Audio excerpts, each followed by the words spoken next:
Osmanlı bir zamanlar İstanbul'dan Mekke'ye kadar uzanan dev bir demiryolu inşa ediyordu.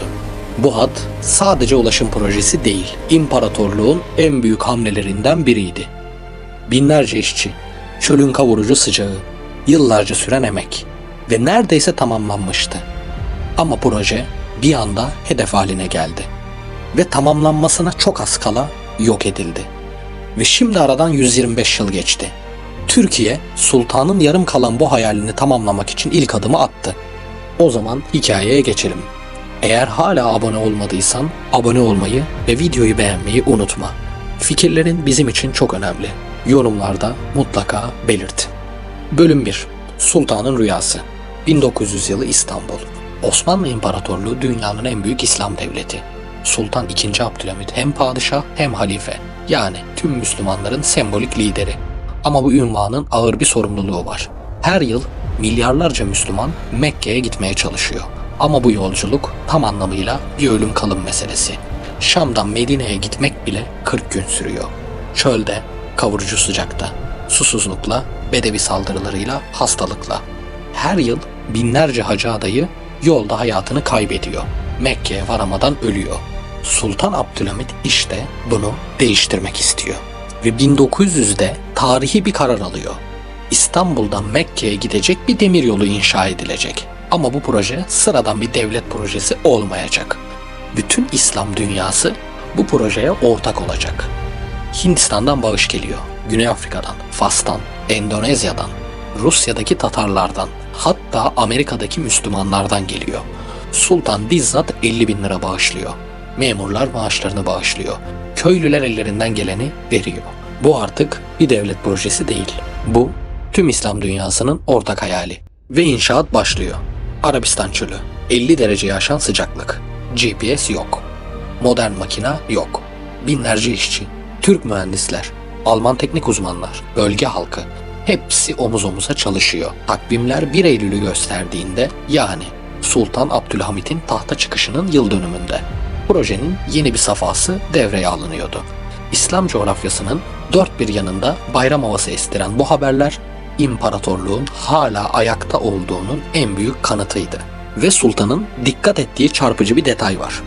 Ray, Medine'ye yaklaştıkça sultan özel bir emir veriyor. Ray altına keçe döşenecek. Neden?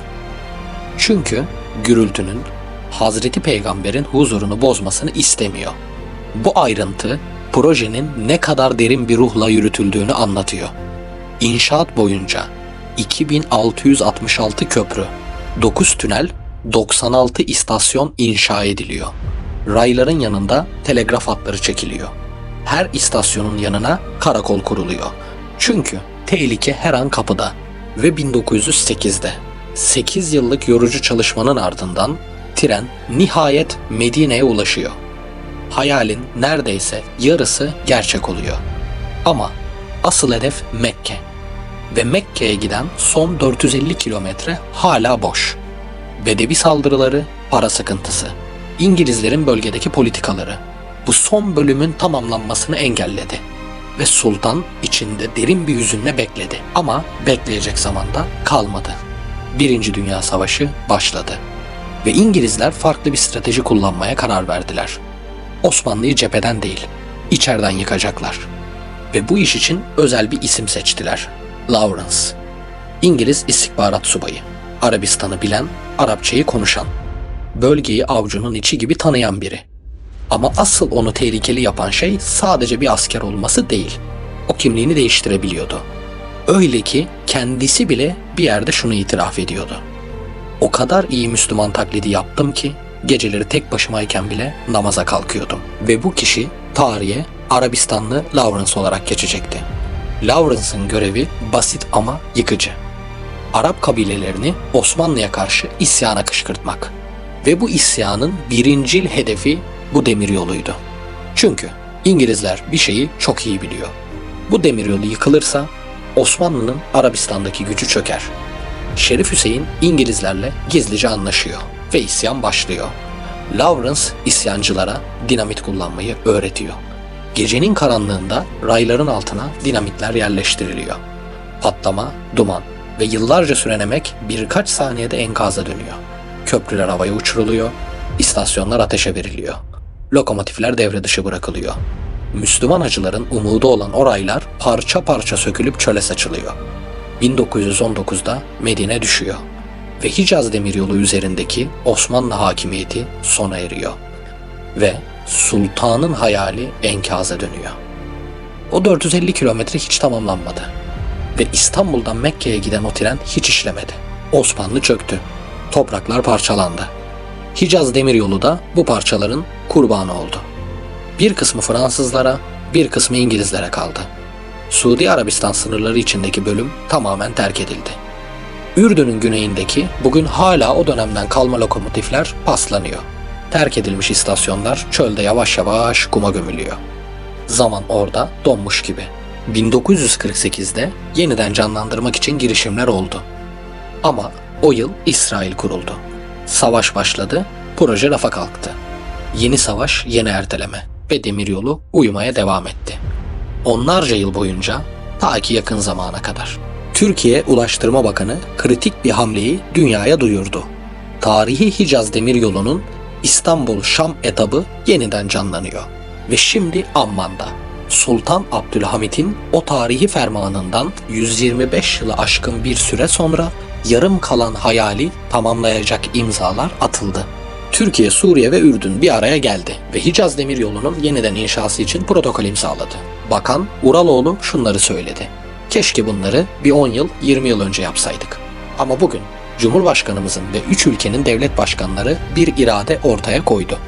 Proje kapsamında İstanbul'dan başlayıp Şam ve Amman üzerinden Medine'ye uzanacak yaklaşık 3200 kilometrelik hat planlanıyor. İlk etapta 1700 kilometre inşa edilecek ve Suudi Arabistan ile görüşmeler sürüyor. Umman da projeye sıcak bakıyor. Yani Mekke artık hayal değil, bir hedef. Peki bu sefer olur mu? Şimdi duruyorum ve size dürüstçe soruyorum. Bu proje gerçekten tamamlanabilir mi? Yoksa tarih yeniden tekerrür mü edecek?